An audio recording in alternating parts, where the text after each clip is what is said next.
tanto a questão de royalties quanto das demais receitas, a gente começou a ver uma oscilação e depois uma queda. E isso nos prejudicou. Por quê? Porque a gente imaginava encontrar as receitas pelo menos equilibradas com as despesas e isso não aconteceu.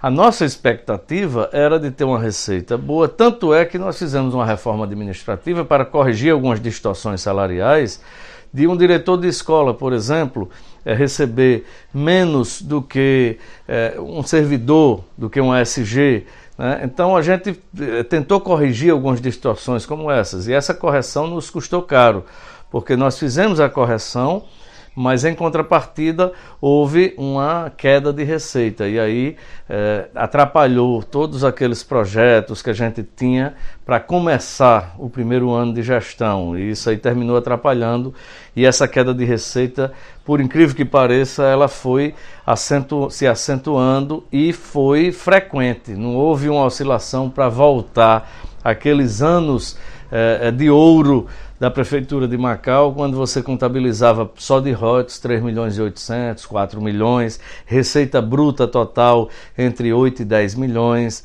né? Então isso não aconteceu comigo e eu tive que manter os serviços funcionando com uma receita que não chegava nem perto da despesa. Qual é a mágica de lançar novos serviços com uma arrecadação que veio caindo durante o seu mandato? Respondendo objetivamente a sua pergunta, como você manter os serviços funcionando?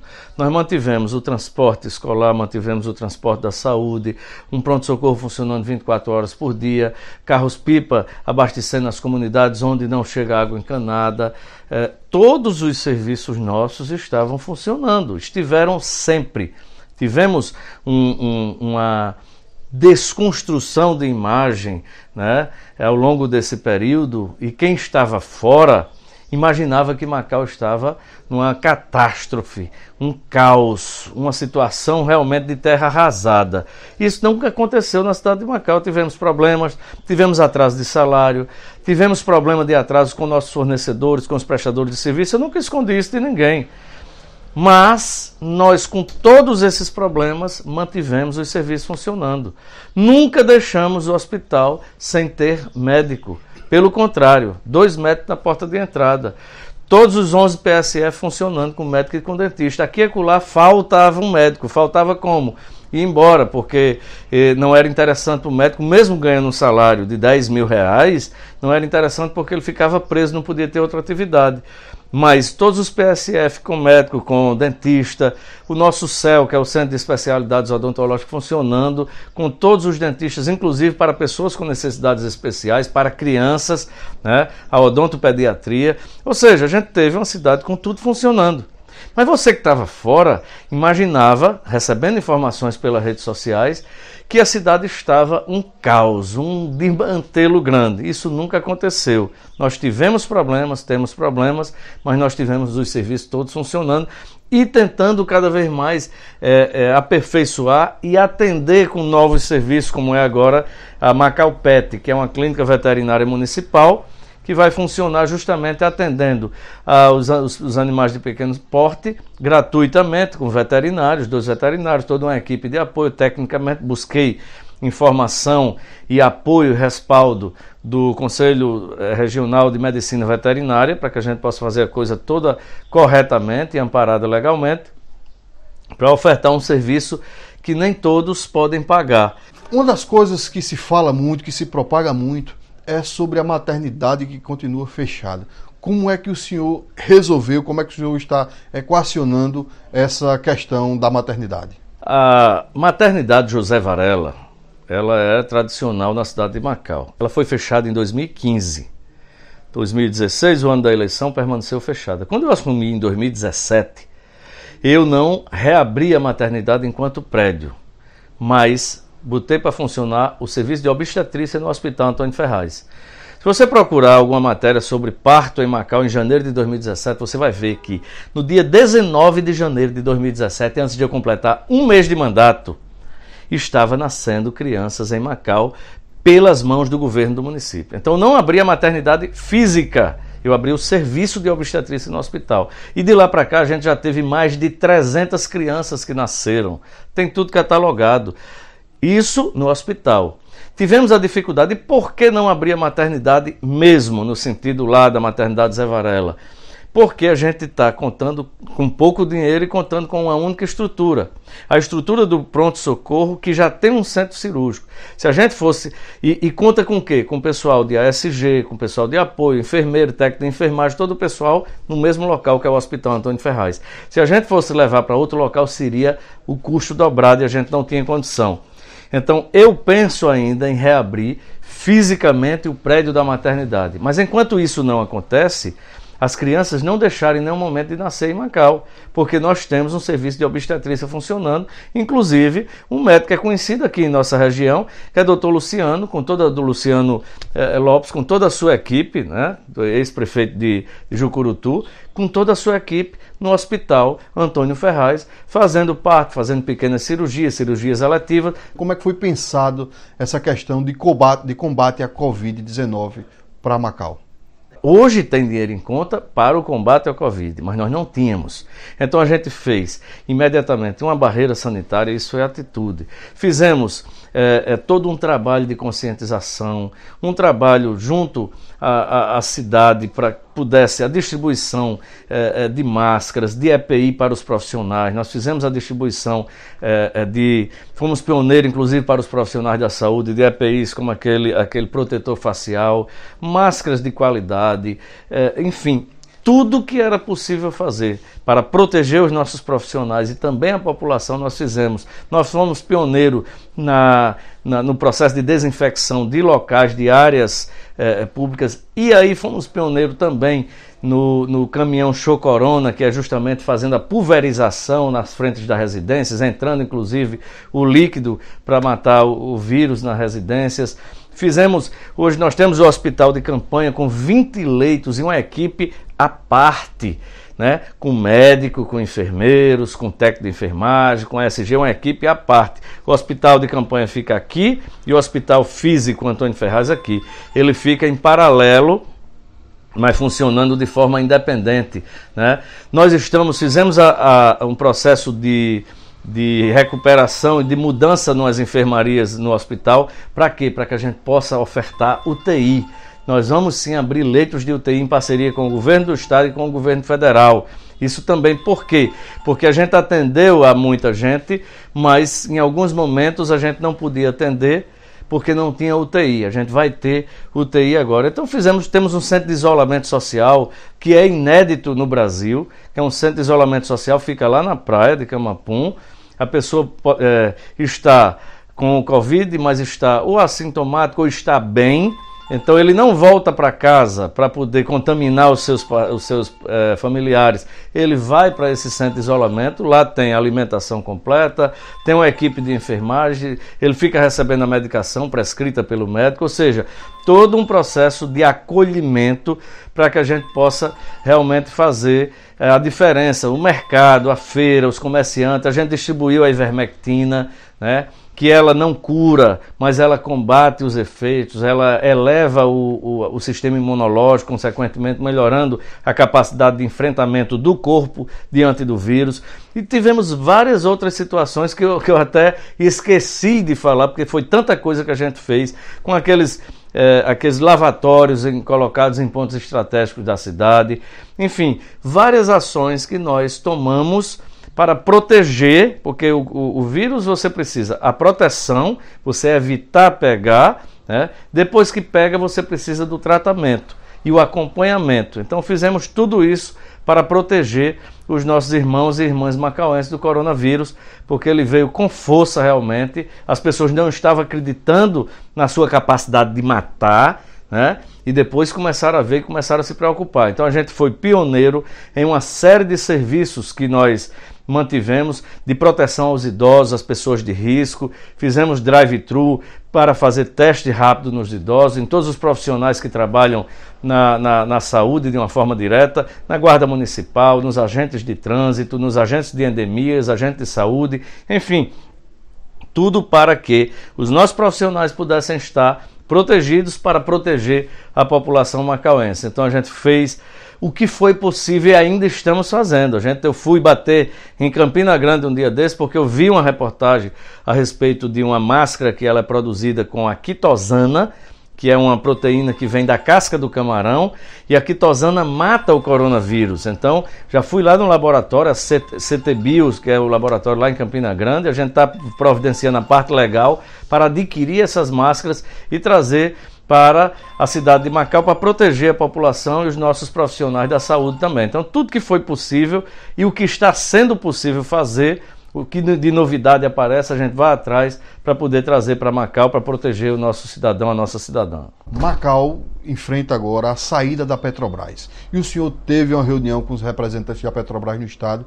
Como é que foi discutido isso e o que é que o senhor tem a dizer à população?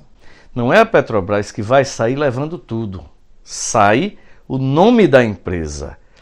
O que a empresa faz continua. Então ela não vai sair levando os cavalinhos que extraem petróleo. Ela não vai sair levando a refinaria. Ela não vai sair levando as estações coletoras. Ela vai repassar. Ela vai vender para que outras empresas possam fazer esse trabalho de prospecção, de perfuração, de extração, de refino do nosso petróleo. Então, eu me tranquilizei mais em relação a isso, porque aqui em Macau já tem a 3R, né, que comprou os poços maduros da Petrobras e está produzindo um pouco mais do que a própria Petrobras produzia. E por que, quando eu falei inclusive com a direção, o que é que eles disseram? Disseram que vão levar a tecnologia para águas mais profundas. Por exemplo, foi dito pela direção que a extração de um barril de petróleo aqui nessa região nossa do Rio Grande do Norte custaria cerca de $23. No pré-sal, a extração do mesmo barril de petróleo custa $4. Então, a empresa precisa trabalhar como empresa.